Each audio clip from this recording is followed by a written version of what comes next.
Okey, Assalamualaikum warahmatullahi wabarakatuh dan selamat pagi.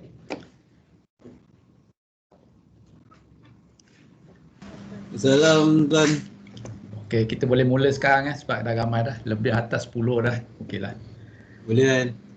Okey, hari ni kita teruskan dengan chapter 5 dulu sebelum kita masuk chapter 6 sebab saya rasa penting juga kita tengok semua kategori yang kita panggil sebagai PC base ni kan.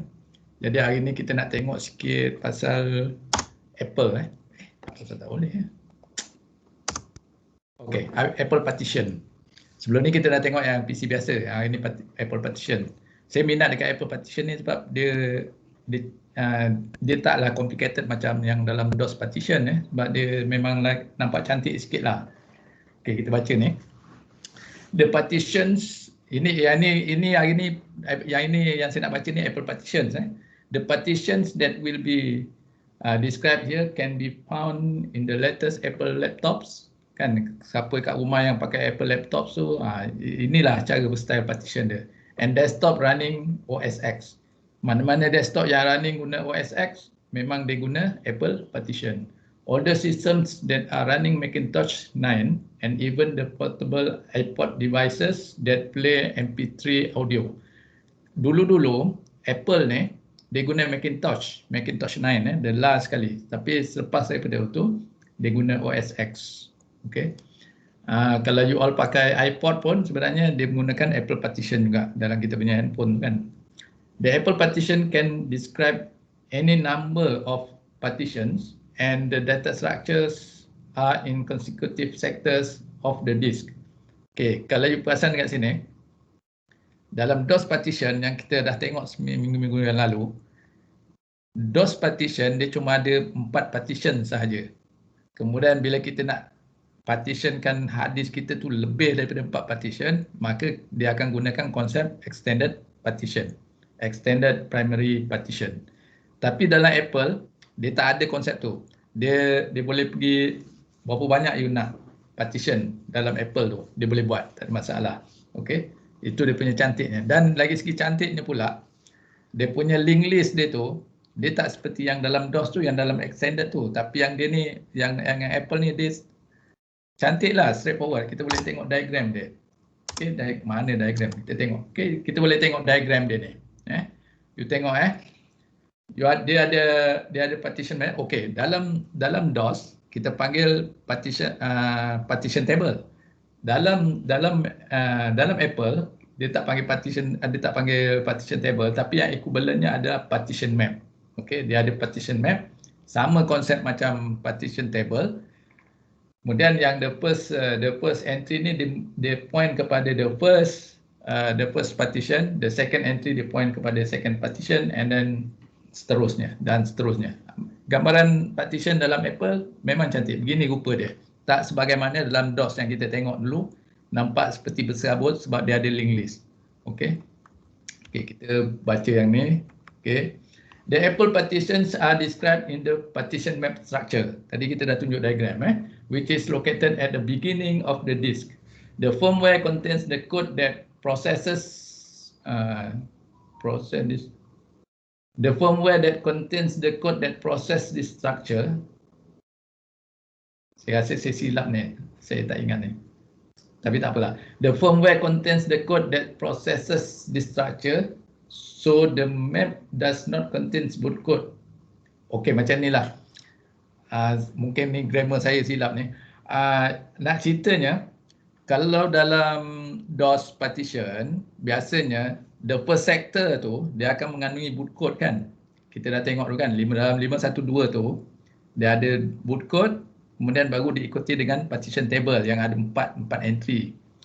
Tetapi dalam konsep partition map structure dalam Apple ni, dia tak ada boot code dalam partition map table tu, partition map structure tu dia tak ada boot code langsung. Also dia lagi senang lah, lebih mudah Each entry in the partition map describes the starting sector of the partition, the size, the type, and the volume name. Biasalah dalam setiap entry partition map tu dia akan ada dia punya size of the berapa size partition tu, dia punya starting address dia kan.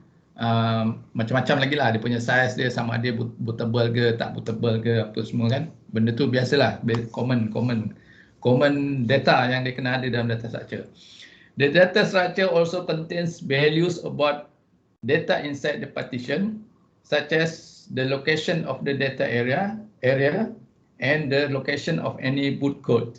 Okay, dalam data structure tu nanti dia akan beritahu okay, location of certain file. Okay, macam contoh katakan kita ada kan dalam satu partition tu kan dia ada banyak file kan, sistem dia kan ada banyak-banyak file. So dalam partition map structure ni dia akan beritahu okay, location of each file tu dekat mana. Okay, termasuk dia akan beritahu sama ada that file is bootable code or not non-bootable code. The first entry in the partition map is typically an entry for itself, and it shows the maximum size that the partition map can be. Okay. Partition map ni, on the first entry, dia tidak point kepada any partition ke apa semua. Tetapi the first entry of the partition map ni, dia mengandungi data structure about partition map itu sendiri. Okay.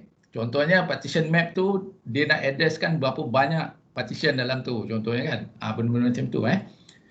Apple creates partitions. So Apple creates partition to store hardware drivers. So the main disk for an Apple system has many partitions that contains drivers and other non-file system content. Okay, kita tengok. Yang ni you baca you boleh faham lah. Ini. Figure 9 shows an example layout of an Apple disk with 3 file system partitions and the partition for the partition map. Yang ni yang kita dah tengok tadi. Di sini kita ada 3 partition. Okay. Contohnya lah, sebagai contohnya ada 3 partition and then yang ini adalah partition map. Okay. Nampak tak yang pertama ni? Yang pertama ni dia point kepada diri dia sendiri. Maknanya yang pertama ni tadi kita dah cerita, the first entry dia menyimpan data berkaitan dengan partition map ini sendiri. Yang second entry ni baru dia pergi tunjuk kepada partition table yang pertama. Partition yang pertama. Yang the third ni dia akan tunjuk kepada partition yang kedua. Okey, dan seterusnya begitu Okey. So that's why kita nampak dia lebih mudah berbanding dengan DOS partition kan. Okay, straightforward. Mula-mula on the first sector dia menyimpan partition map. The first entry of partition map mengandungi data structure kepada partition map itu sendiri. Second entry barulah dia pergi point kepada partition yang sebenar. Okay, ingat dalam kepala benda ni.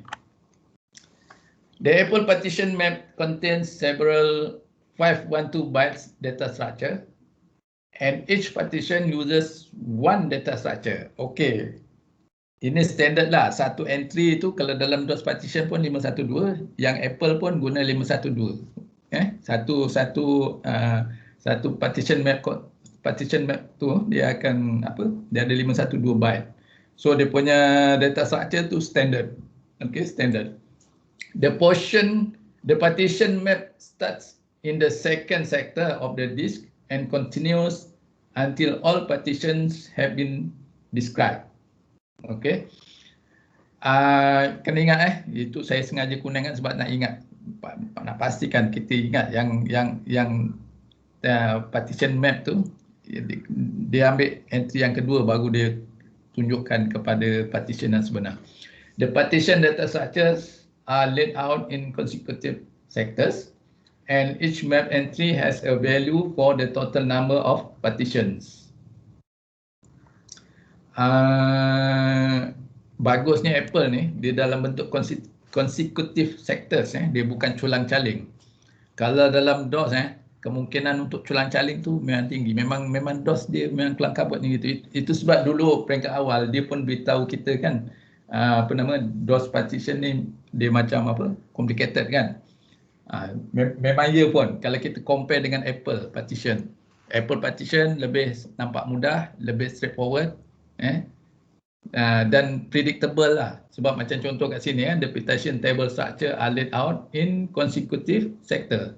So maknanya kita boleh tahu dah, kita boleh agak kalau kita ada corrupted disk ke apa kan, so lebih senang lah untuk kita tengok the next partition tu macam mana, bermula di mana. Okay. The byte 512 the 512 bytes data structure is shown in table 5.7. Ini dia punya data structure dia. Okay. Kalau kita buka partition map tu, kita akan nampak ni untuk setiap entry akan mengandungi data-data yang ni. Okey.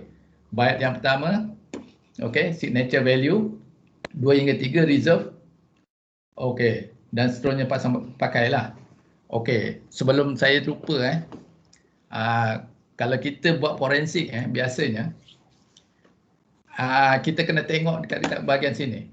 Bahagian ni lah, bahagian reserve ni. You tahu sebab apa? Sebabnya penjenayah ni dia nak selitkan data-data ke apa semua kan. Sebagai contoh virus lah, kita ambil contoh yang paling simple, virus. Virus ni dia akan simpan data virus tu dekat dalam tempat-tempat ruang yang ada reserve.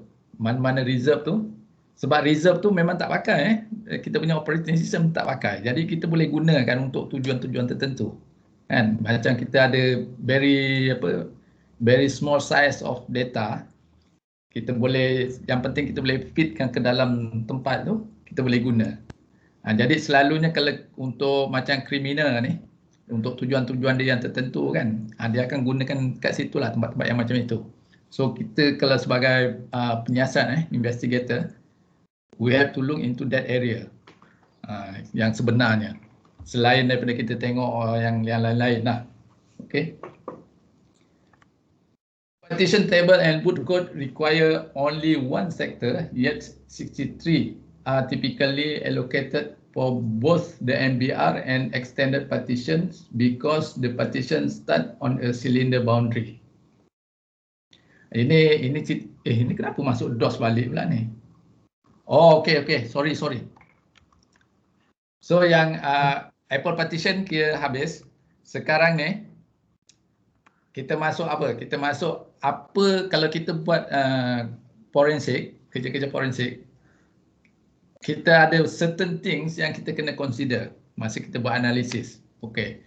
So kat sini saya ada untuk satu apa yang perlu consider dalam DOS partition dan satu lagi kita kena consider apa yang perlu ada dalam Apple partition.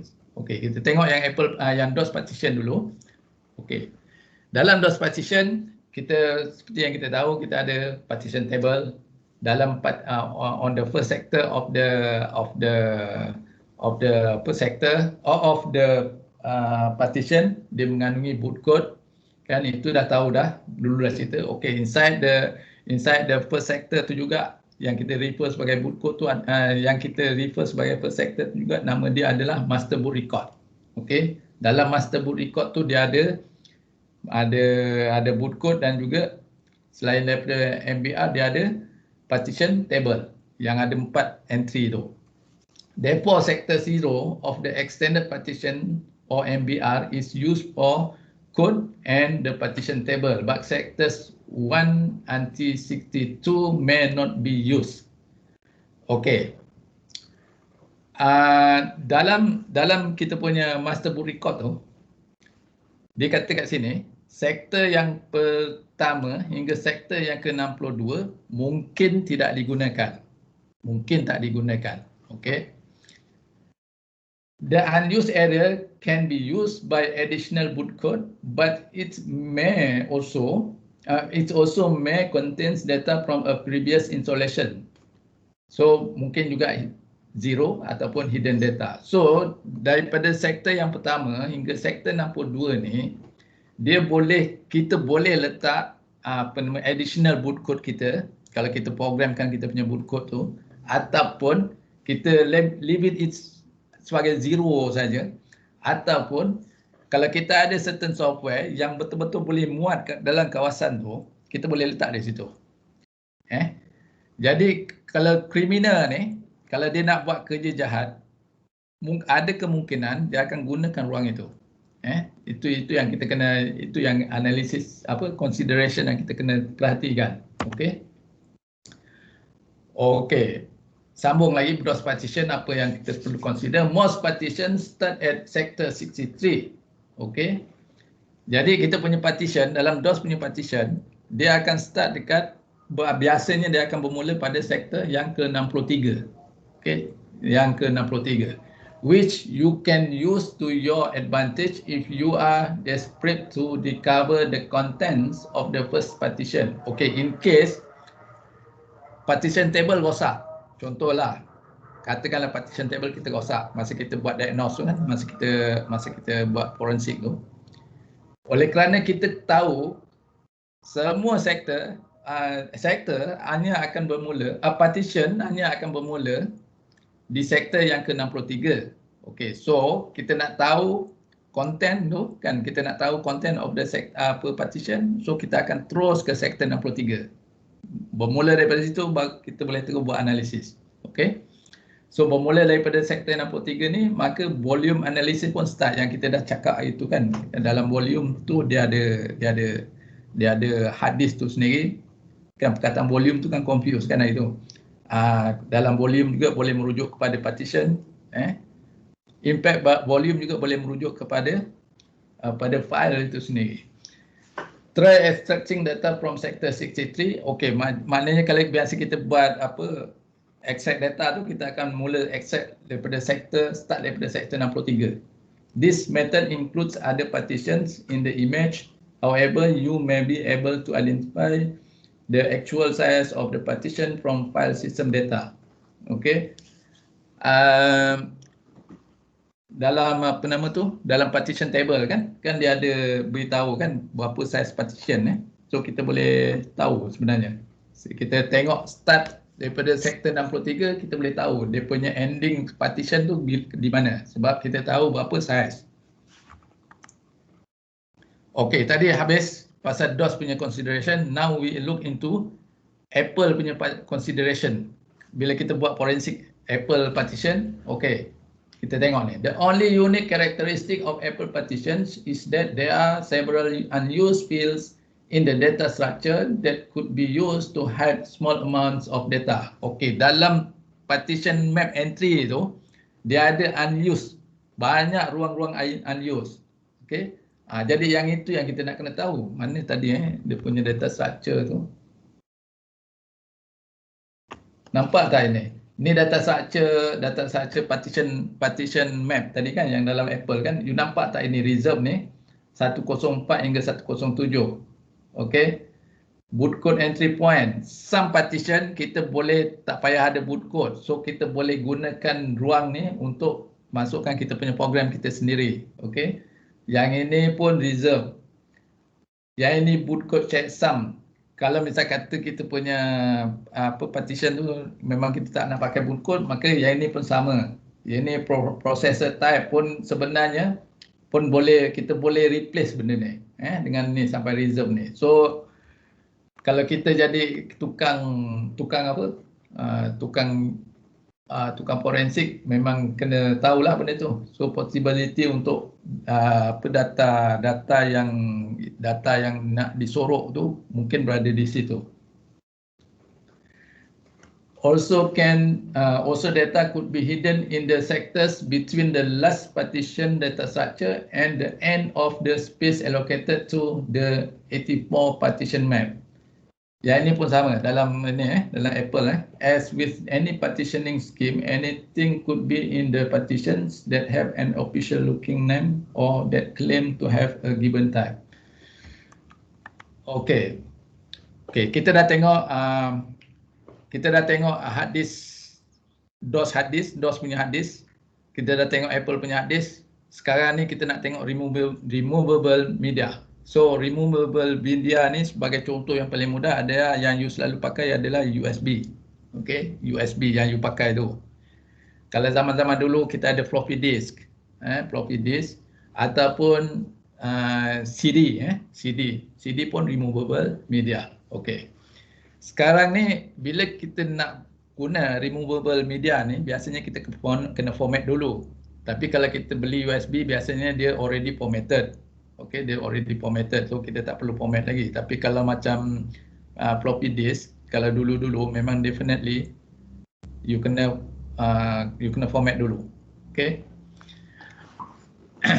Tapi dulu sebelum floppy disk tu tak digunakan orang, masa ujung-ujung saya dapati kalau kita beli floppy disk memang already formatted juga.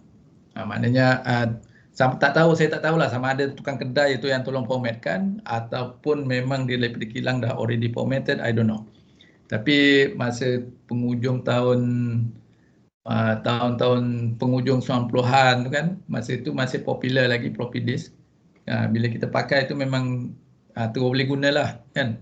Super juga dengan CD CD kalau you ada CD write punya kan, you terus burn aja. Tak perlu nak format lagi sebab konsep CD you boleh burn and then you pakai sekali saja. You burn sekali. Tapi kalau yang CD yang jenis read write punya, yang itu you boleh replace dengan new data kan. So maknanya yang itu pun you kena format juga.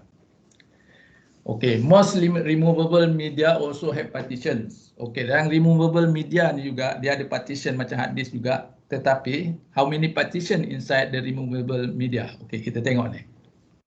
But they use the same structures that hard disk use. The exception to this rule are floppy disks that are formatted for FAT12 in a Windows or Unix system. They do not have partition tables. Okay. Masa kita format tu, floppy disk ke ataupun any removable media ni, dia tak ada partition tables dalam tu. Sebabnya kenapa? The entire disk is treated like a single partition. Sebab removable media tu dia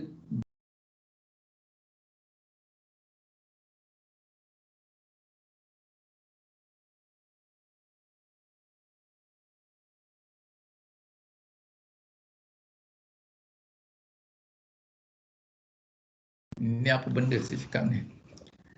If you image a floppy disk, you can directly analyze the image as a file system. Ini maksud saya ni kalau you lihat image kepada floppy disk tu, you buat analisis, kita boleh terus analisis kepada file punya level.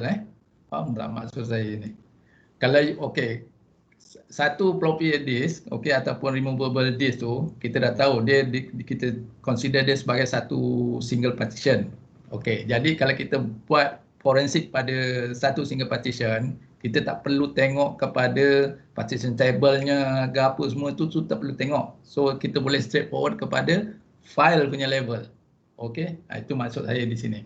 Some of the small USB storage tokens, sometimes called thumb drives, do not have partitions and contains one file system, but some of them do have partitions.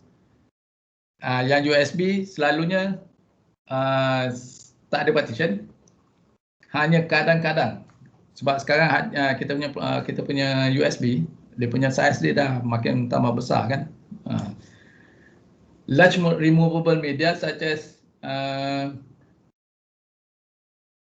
ini salah ejaan ni. Mega zip disk do have partition tables. The partition table on a zip disk will depend on whether it has been formatted for a Mac or a PC. A PC formatted disk will have a DOS-based partition table and by default will only have one partition in the fourth slot. Saya tak pernah guna ni zip disk ni, tapi boleh tengoklah di browse ni dekat internet. Tapi dia nak ceritanya di sini, kalau jenis zip disk biasanya dia ada partition table. Dia sama macam hard disk yang lain. Walau dia adalah removable disk Jap.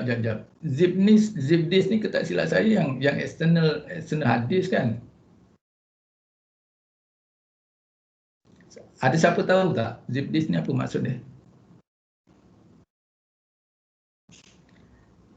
Maksud saya kalau kita guna external, biasa gunakan yang external hard disk tu kan.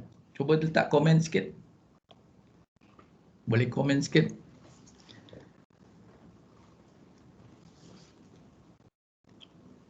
Tak ada yang komen. Flashcard, which are commonly used in digital cameras, also typically have a partition table. Many flashcards have a fact table system and can be analyzed using normal investigation tool. Kan biasalah kita dulu-dulu sekarang ni dah banyak orang pakai handphone, jadi dia tak gunalah kamera digital kamera. Tapi dulu-dulu orang masa tengah popular dengan digital kamera, dia punya memory dia tu kita panggil flashcard kan, dia punya storage dia kita panggil flashcard. So dalam flashcard tu dia ada dia punya partition table, dan biasanya dia akan format mengikut DOS punya partition lah, FAT file system. Okay.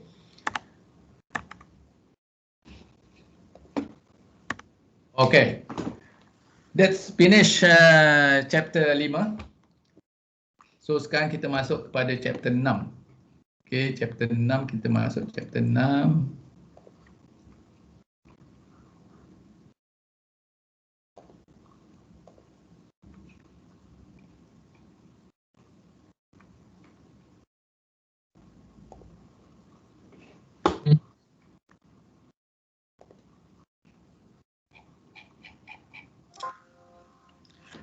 Okay. Kita nak rehat dulu sekejap ke ataupun nak teruskan?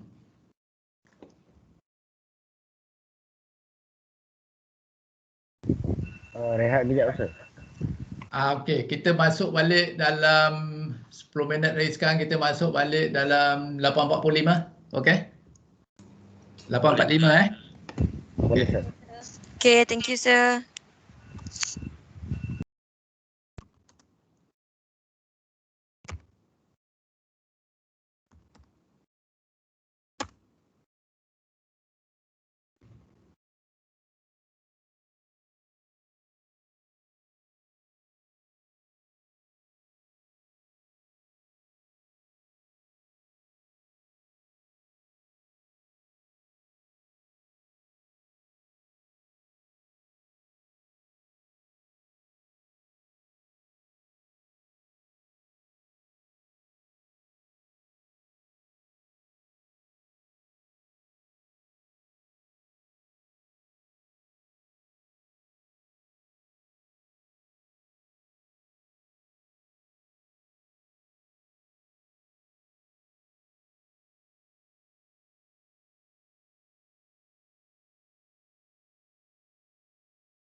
Siapa IC Kita ada 17, meaning kita, seorang tak datang kan.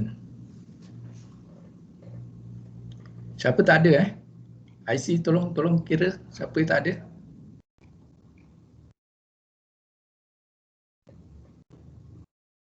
Oh ni Azizi Azizi ni siapa ni?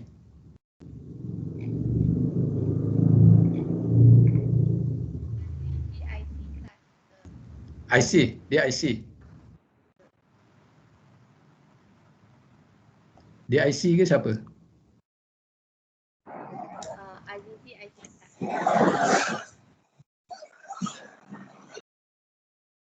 Okey, semua dah ada kot. Okey, dah ada, semua ada. Tak, saya nak download attendance Okey, dah download. Semua ada hari ni, semua ada, alhamdulillah. Okey, boleh saya mula Kita mula hari ni. Okey. Kita dah tengok yang PC base sebelum ni, chapter 5. Sekarang chapter 6, kita tengok server base partition. Okey. Ada sesiapa yang tak tahu lagi tak? Ada sesiapa lagi yang masih tak tahu server ke? Jangan memalu beritahu tak ada masalah. Ada tak sesiapa yang tak faham lagi konsep server ni apa benda? Okey, kalau tak faham, masih tak faham, jangan memalu, beritahu dekat chat tu. Okey, nanti saya boleh terangkan secara sepintas lalulah. Okey. So hari ini kita sambung dengan server base partition and multiple disk volumes. Okay, kita tengok. Alright. Okay, topics dia lebih kurang begini. Objective of the chapter is to do volume analysis by looking into BSD partitions, Sun Solaris slice, GPT partitions, RAID, and then disk spanning. Yang ini walaupun saya listkan semua objektif ni, mungkin tak semua saya akan sentuh Mungkin besar kemungkinan Sun Solaris ni mungkin saya tak sentuh sebab Sun Solaris ni sistem yang begitu lama dan sekarang ni ramai yang dah tak guna. Okey, nak ceritanya. Tapi kalau macam BSD partition ni still guna sebab ada setengah tempat yang masih menggunakan Linux Tapi dah kurang lah, makin bertambah kurang. BSD ni makin berkurangan. Bila orang guna Linux, sebab Linux dia guna sama dia sama dengan DOS partition. Yang Linux dia tak ada data structure dia yang tersendiri untuk partition. GPT ni ke yang terbaru lah, macam kita punya, kalau kita punya laptop kita, kalau kita guna NTFS ke apa semua kan, dia akan guna GPT. Yang rate ni server lah, memang server betul. Actually semua ni server, okay, semua ni server. Alright, kita tengok BSD tu. Okay, BSD partition. Okay, BSD partition ni, BSD ni dia ada banyak jenis ya. Dia ada pre-BSD, dia ada open BSD, dia ada net BSD. Yang pre-BSD ni ada yang kena bayar, ada yang tak kena bayar, kan? Macam itulah, sama macam Linux lah. Kalau you pakai Red Hat, you kena bayar. Yang enterprise lah, you kena bayar. Kalau yang tak kena bayarnya, you pakai yang open source lah. Okay, baca start daripada mula. It is becoming more common for computer investigations to encounter BSD Unix servers such as BSD, FreeBSD, OpenBSD, NetBSD. Tiga tu aja. Okay. These systems use their own partitioning system, and this section will show the details of its structure. So, yang BSD ni dia ada lain sikit sebab dia ada partition dia sendiri. Okay. Sebenarnya BSD ni dia masih gunakan DOS punya partition. Tetapi on top of DOS partition tu, dia akan buat partition dia sendiri pula. Okay. Dia tak macam Linux. Linux dia terus guna. Okay. BSD dia ada partition dia sendiri. These systems are used their own. Okay, dah baca. It is more common to encounter a Linux system during an investigation, but Linux uses only the DOS-based partitions and does not have any special data structure. Okay, saya dah cakap tadi. The BSD partition system is simpler than the DOS partitions, but more limited than the Apple partition map. Okay, so kita ada DOS, kita ada Apple, kita ada BSD. So yang paling simple sekali adalah BSD. Okay. Dan BSD sebenarnya hakikatnya dia menggunakan DOS partition. Okay. There is only one sector that contains the needed data, and it is located inside a DOS partition as shown in figure 6.1. Okay, kita tengok 6.1 dia punya partition dia macam ni. You ada dua DOS partition. Okay. Satu partition, dua partition. Originally you ada dua partition, satu, dua, okay. And then this is file allocation table punya ini yang dekat you punya master boot record tu, okay. First entry dia tunjuk ke partition yang pertama, second entry dia rujuk kepada partition yang kedua, okay. Inside this second partition, kita repartition balik untuk menjadi FreeBSD partition. So, you akan dapat 3 partition macam ni. So, sama juga dia ada 3 entry table, kemudian dia akan tunjuk pada partition tu sendirilah. The BSD partition are located inside a volume created by a DOS partition. Okay. So, dalam arti kata lain, you tak boleh formatkan hard disk tu straightforward kepada FreeBSD partition. Betul kan?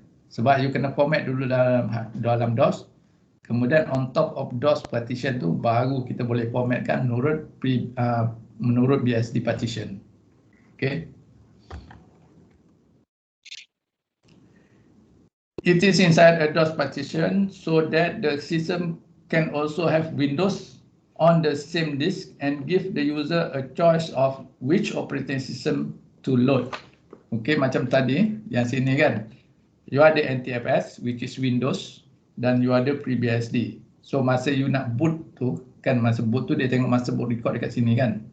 Dalam master boot record tu dia akan tanya, sama ada nak boot guna NTFS ataupun nak guna FreeBSD. Kalau you kata nak load guna FreeBSD, dia akan cari boot code dalam sini. Okay, itu saja.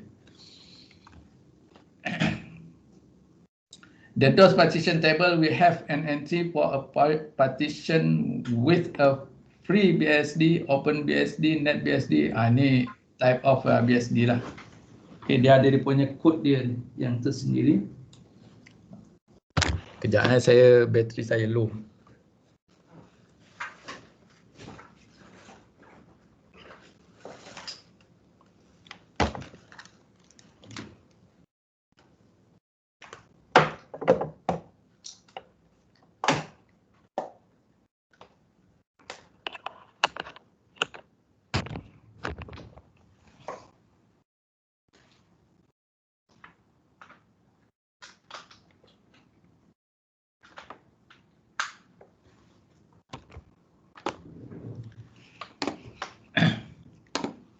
Okay, sambung. The BSD partition will be one of the primary DOS partition. Mana tadi diagram tadi? Okay kan? Okay, kita ada DOS partition. DOS partition kita ada selebih-lebihnya ada empat partition. Okay. So kat mana kita nak letak FreeBSD tu mestilah dalam mana-mana empat tu tadi.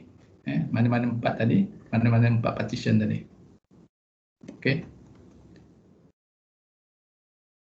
Dia mesti dalam primary kan, dia beritahu ni. Ni dia. Ni. The BSD partition will be one of the primary DOS partition. Dia bukan extended. Okay, make sure benda tu you ingat. The central data structure is the disk level. Okay. Dalam DOS kita ada partition table. Dalam Apple kita ada data map table map. Sekejap. Table map empty tadi kan? Apa map? Partition map entry, partition map table, partition map. Satu lagi, tapi dalam BSD kita ada disk level. Okay, kita ada disk level. Konsep sama tapi dia punya istilah yang berbeza-beza saja. It is at least 276 bytes in size and is located in the second sector of the BSD partition. Second sector, on the second sector.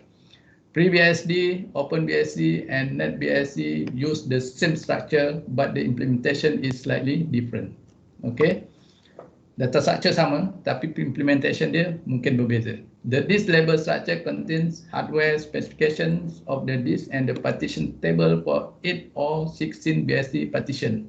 Okay. Macam mana nak kata ni? Dalam disk level ni, dia ada pula lagi partition table. Okay, partition table ni dia boleh sekurang-kurangnya 8 atau 16 BSD partition. Okay, itu memang dia dah diaturkan begini bukan kita saja nak letak. Unlike Apple partitions, the partition table is a fixed size, and unlike those partitions, there is only one partition table.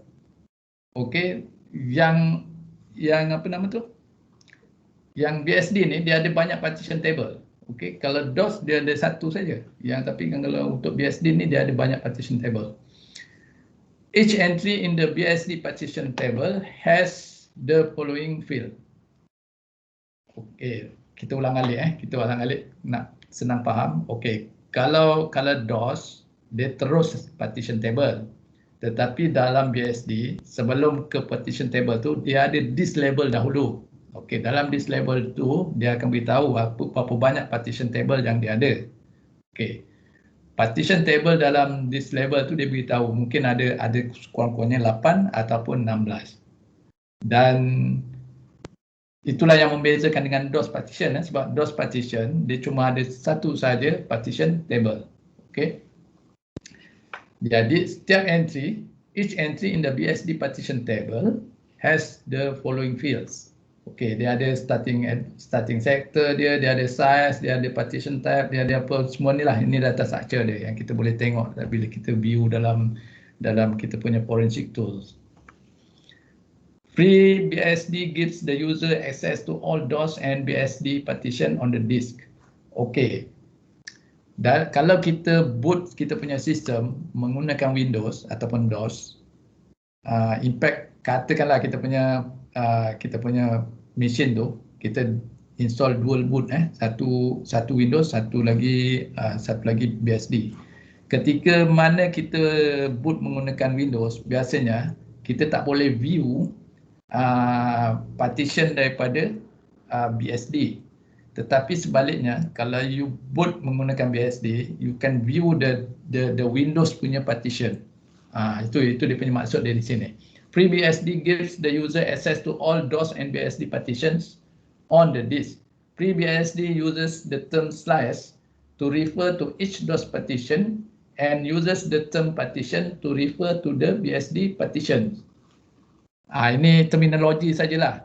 Okey, masa BSD view kita punya hard disk yang kita partition menggunakan DOS, BSD menggunakan term yang DOS punya partition tu sebagai slices. Satu slice lah. Tapi yang BSD punya partition dia refer sebagai partition. Therefore, if a system has both Windows and FreeBSD installed on it, the user would have access to the Windows slices when running FreeBSD. The disk label structure in FreeBSD is used to organize the sectors in only the FreeBSD DOS partition. This may sound obvious, but it is one of the ways in which the OpenBSD implementation is different from the FreeBSD implementation. We refer to figure 6.2 to this level. This label describes three partitions inside the FreeBSD type DOS partition, but it does not need to describe the NTFS type partition. Okay, kita tengok ni diagram ni. Kita ada hard disk.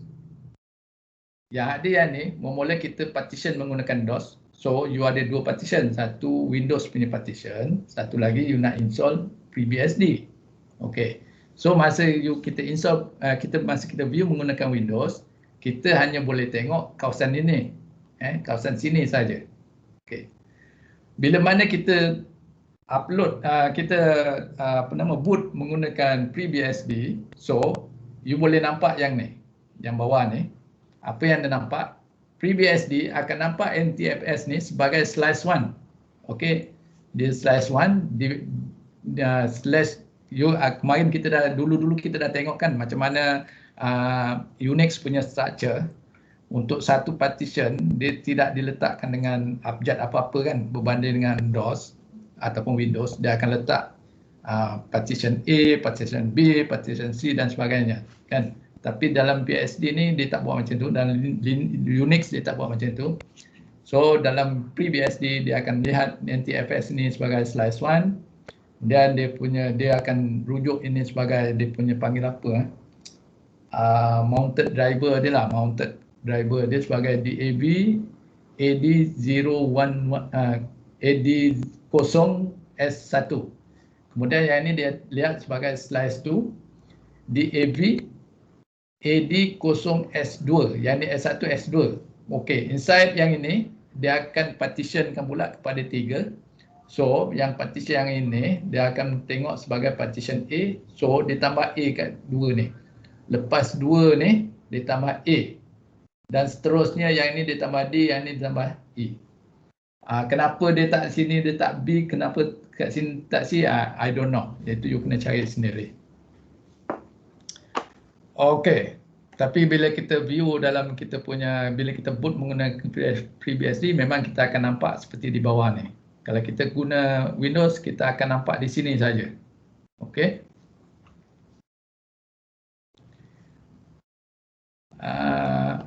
Baru saya ingat term tadi, device name added. Okey, bila kita view ni kan, slice ni, dia akan namakan benda ni sebagai satu device, yang ini satu device. DEV ni device, DEV ni stand for device. Okey, yang ini saya rasa you all baca sendiri. Okey, dia ada kena-mengena dengan diagram ni. Saya dah cerita diagram ni tadi, saya rasa you all dah faham dah. Tapi you baca sendiri yang ni untuk lagi senang faham. Okey, OpenBSD and NetBSD give a user access to only the entries in the BSD disk level structure.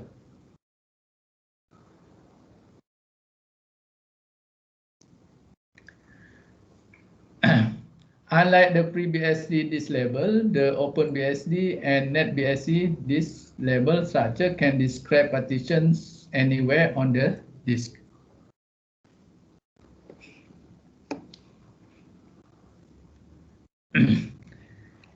In other words, the disk level can describe partitions that are outside the bounds of the DOS partition in which it is located. Boleh saya tanya tak, you all sekarang ni berada dalam UPNM ataupun ada kat rumah? Separuh ada dalam UPNM, separuh lagi dekat rumah, sir. Yang cadet ke yang ada di UPNM? Cadet dengan awam, sir. Cadet dengan awam. So, berapa ramai yang ada kat dalam yang dalam UPNM? Ada, maksud saya ada lebih 10 orang ke atau macam mana? Lebih, sir. Oh, kalau gitu maknanya kalau kita buat face to face pun maknanya memang tak ada masalah lah kan? Tapi tertakluk pada SOP lah maksud saya. Lepas tu sebab macam ni saya fikir elok juga kalau kita face to face supaya kita boleh tengok lab macam mana apa semua kan. Jadi mungkin kita limitkan dalam 4 orang kan sekali masuk gitu macam tu. Betul kan? Nanti saya fikirkan. Setuju. Saya cuba fikirkan. Boleh kan?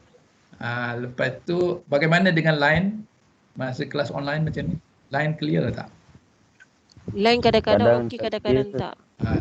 That's why macam saya kan bila ada kelas macam ni, saya memang work from home lah. Memang saya tak datang ke UPNM sebab macam betul macam you cakap lah, line tak berapa elok kat UPNM. Jadi saya pun buat kat rumah lah. Ada a few lecturer pun yang cakap macam tu. Tak tahu sebab apa. Sebab bila you all ramai guna kan kat UPNM tu dia jadi macam makin slow. Okey, kita teruskan dengan kelas ni. Sampai mana tadi? Yang ni dah baca kan semua? Okey. Yang ini berkenaan dengan apa ni? After the OpenBSD kernel is loaded. Okey, ni kat sini elok baca ni. After the OpenBSD kernel is loaded, the DOS partition are ignored. Maksud dia kat sini, ignore tu maksud dia kita cuma boleh view. Kan tadi kalau kita open BSD, kita load aja, kita boleh view yang DOS punya part kan.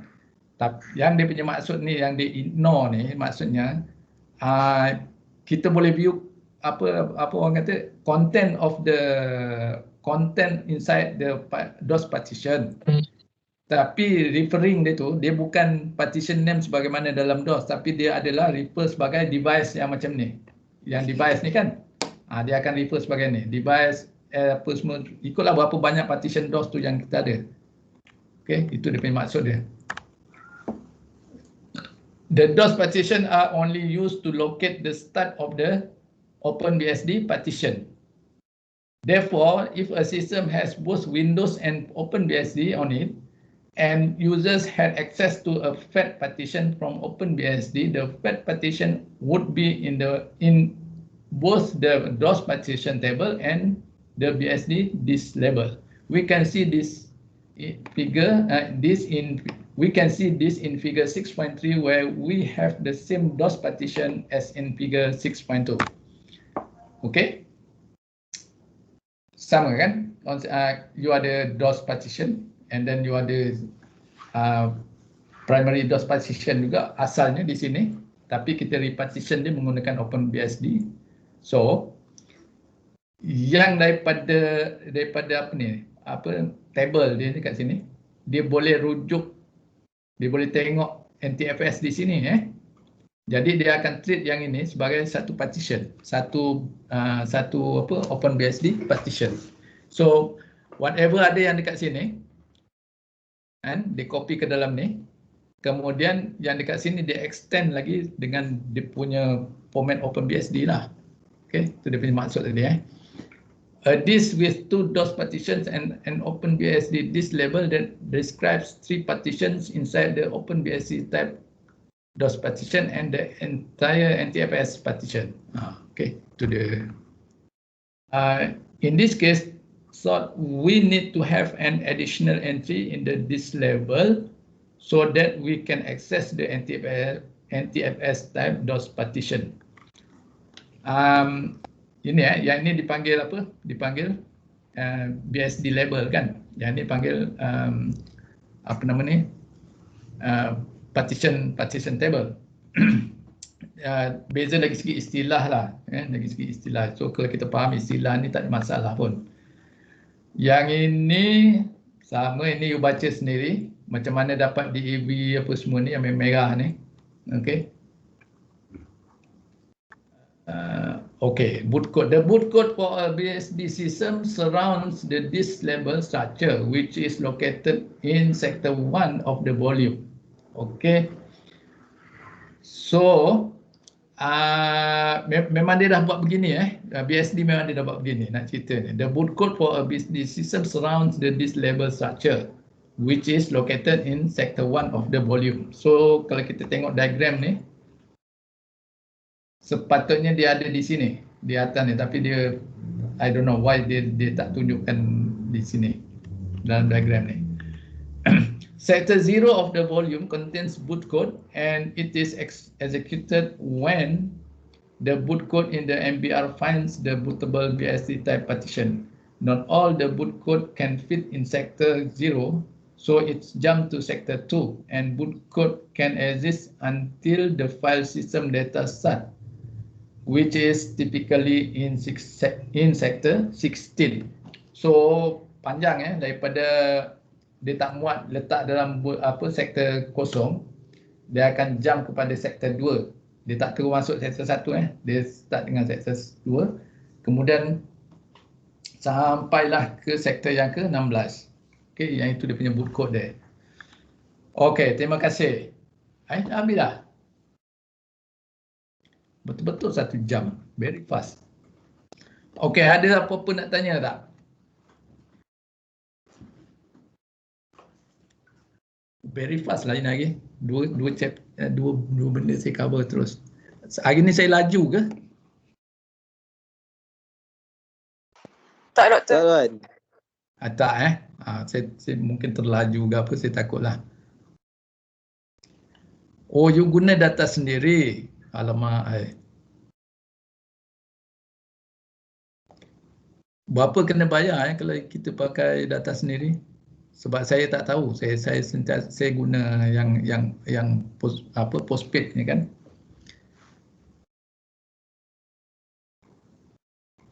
Berapa kos kalau misalkan kita selalu online macam ni, berapa kos yang perlu bayar untuk benda-benda macam ni? Ada 100 tak sebulan? Dalam 50 hingga 100 juga Bagi saya sebagai student, kadar tu mahal. Bagi saya lah. Betul Ya. Tapi kalau macam beli data pun belum tentu dia punya internet stable. Macam tu Kalau 50 hingga 100 ni pada saya mahal lah sebagai student kan. Yang you belum ada income apa semua, pada saya mahal lah. Saya tak boleh imagine kalau misal kata mak ayah awak penuri getah ke sebagai contoh ni kan, nak support you sebulan RM50 pun saya rasa untuk data ni saya rasa sakit juga, nak makan lagi. Tapi yang kerajaan bagi tu, you ada mohon tak? Ada yang dapat?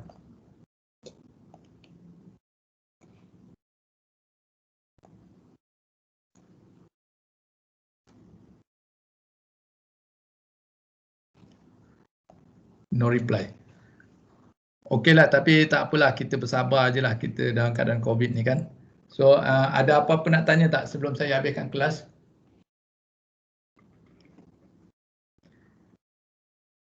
Saya fikir saya akan sediakan assignment untuk awak.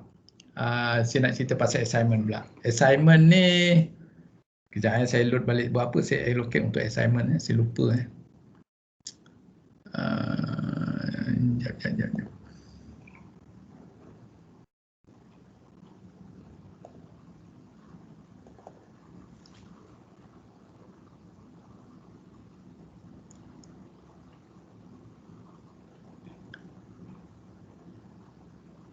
Okey, kalau saya letak kuis 10, assignment 30, midterm 20.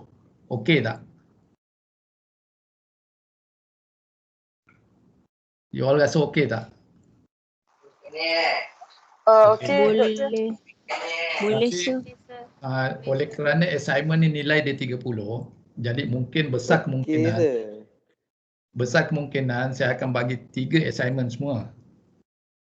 3 assignment. Jadi dia punya weightage tu 10-10. Jadi saya rasa lagi segi nak score tu tak susah mana. Macam mana? Setuju tak? Setuju? Boleh, Boleh, sir. Boleh kan? Kalau saya letak satu assignment terus 30, saya rasa mati juga nak buat tu. Kalau pecah 3, Berat.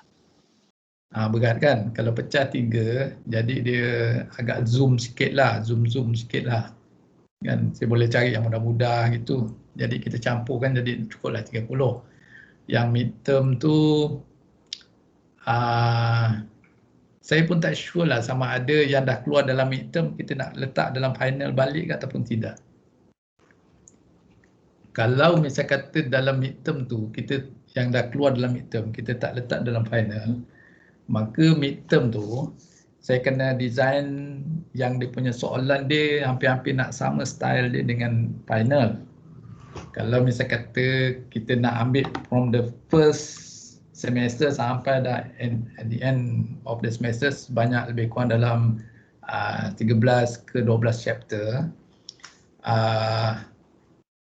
tak tahulah, tak sure. Tapi kalau macam mana, apa pendapat you all? You nak daripada chapter 1 hingga chapter 5 ke contohnya untuk midterm ataupun macam mana?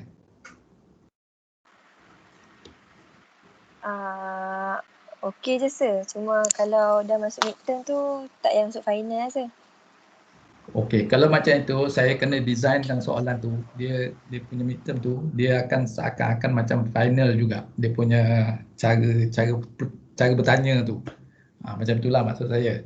Kan dia kena mapkan dengan dia punya, sebab zaman sekarang kita kena guna semuanya kena dokumen saya lah yang kena dokumenkan. Okey, soalan apa yang saya tanya, lepas tu dia map dengan CEO yang keberapa, PLO keberapa, semua benda tu, sebab nanti bila datang audit saya akan ditanya benda tu. Jadi saya tak boleh nak selindung-selindung jadi kalau dia macam itu yang you nak, maknanya saya kena membuat soalan tu dengan cara yang lebih serius lah, dalam kata lain.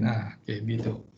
Jadi you all pun kena bersedia lah. Jadi sebenarnya semuanya bagus. Kalau saya letak midterm yang dah keluar dalam midterm tak keluar dalam final, maknanya you boleh fokus untuk study lagi chapter tu keberapa kan. Yang itu you punya kebaikan lah. Dan saya tak nampak ada keburukan pun. Tapi kalau saya cantumkan semua daripada seluruh sepanjang semester, bagi saya senang untuk saya buat soalan kerana senang nak dokumenkan benda tu. Tapi mungkin susah untuk you all menjawab. Itu yang saya tanya ni. So saya ambil jalan pertengahan lah. Saya ikut yang mudahkan you all, dan dalam masa yang sama saya try untuk mudahkan macam mana saya untuk dokumenkan soalan-soalan ni semua. Okay, so make sure you happy, I pun happy. Alright? Okey sir. Alright, sir. Okay, ada apa nak tanya lagi sebelum kita meninggal? Sir, Ya.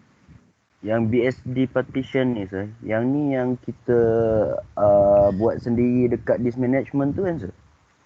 Yang kita boleh bagi space, berapa besar space yang kita nak. Betul. Kalau bila kita nak install BSD, biasanya kita kena format dulu dalam Windows kan. Biasanya pengalaman saya lah, biasanya kalau kita nak install Unix dalam kita punya Windows, memang kita akan buat dual boot tau. Dulu dipanggil dual boot. Cuma zaman sekarang ni orang tak buat dual boot sebab dah ada VMware. Dah ada apa lagi tu yang virtual punya tu. Jadi konsep yang kita ajar ni kadang-kadang tak nampak sebab dah dibuat secara virtual. Okey, tapi kalau yang kita betul-betul nak install secara fizikal, memang begitulah. Kita buat dual boot tu maknanya masa nak booting tu kita boleh kita kena pilih, bukan boleh pilih, kita kena pilih sama ada nak boot guna Windows ataupun nak guna BSD. Itu satu option. Satu option lagi, kita formatkan hard disk kita menggunakan DOS partition and then kita install BSD. Kita install BSD yang memang tak ada DOS dalam tu, tak ada Windows dalam tu. Yang itu pun boleh buat. Cuma nak ceritanya di sini, masa kita formatkan, masa kita install tu, yang BSD installer tu, dia memang dah, walaupun kita dia akan formatkan juga sebagaimana yang saya ajar ni jugalah, kan? Dia installer tu akan formatkan hard disk kita tu ikut DOS dulu, cara DOS dulu, lepas tu baru tu dia repartition balik menggunakan BSD. Dan yang apa yang proses ni memang tak nampak, memang software tu akan buatkan untuk kita. Cuma dia akan ditanya kita, okey, berapa banyak partition ni berapa banyak partition kita nak letak. The size of each partition berapa. Okey, boleh menjawab tak soalan ni? Jawab sir. Okey. Kalau you berminat dengan nak jadi, katakanlah grad besok berminat nak jadi sistem admin, memang daripada sekarang you kena praktiskan macam mana nak install server, nak tengok server punya cara semua tu lah. It's good lah kalau you practice daripada sekarang, you belajar Unix punya command. Sebab kalau you jaga server, unless lah kalau you jaga Windows based server ni memang kalau boleh dia nak kita ni manja sangat. Manja tu maknanya dia akan sediakan interface, tinggal kita main klik sana klik sini saja. Tapi biasanya yang main jenis klik-klik ni dia agak limited. Dia kita betul-betul kita macam terikat dengan dia punya user interface saja. Tapi kalau kita menggunakan purely Unix, sama ada Linux ataupun FreeBSD ke apa semua, biasanya di samping ada graphical user interface yang dibagi, kita juga boleh macam some sort of macam kita programkan kita punya operating system tu menggunakan script. Dia ada dalam Unix ni dia ada script. Script tu untuk maknanya apa nak kata script lah, script. Dia macam programming jugalah script tu.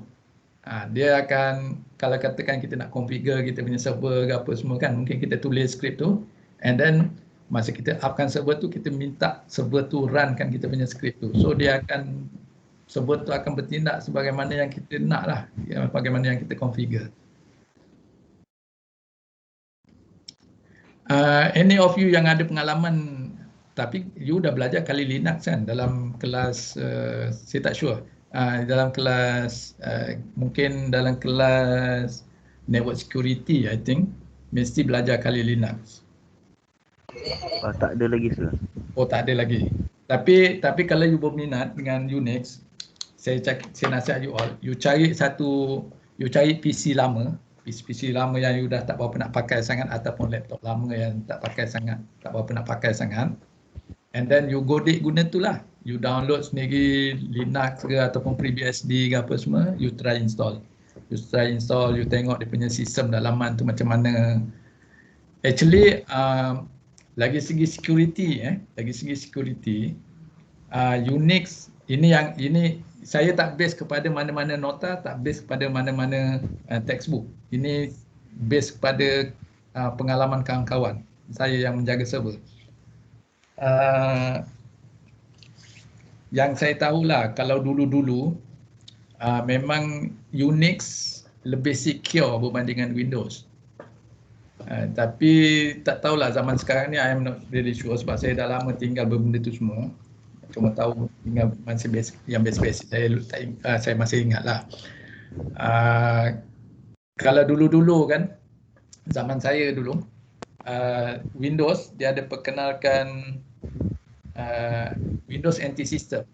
NT System ni satu OS baru lah, satu operating system yang menggunakan, yang berasaskan Windows, special untuk server. Jadi NT tu banyak orang letak macam apa akronimkan sebagai Windows not there. Windows not there tu maksudnya NT system ni senang orang nak hack apa. Senang orang nak Senang hacker masuk lah. Berbanding dengan macam Unix ni dia memang originally memang dia punya design dia memang dah begitu memang agak kebal sikit lah. So kalau you belajar Kali Linux nanti, sebab Kali Linux dia memang dia adalah Linux yang original Linux yang tidak dimasukkan apa-apa security code lagi.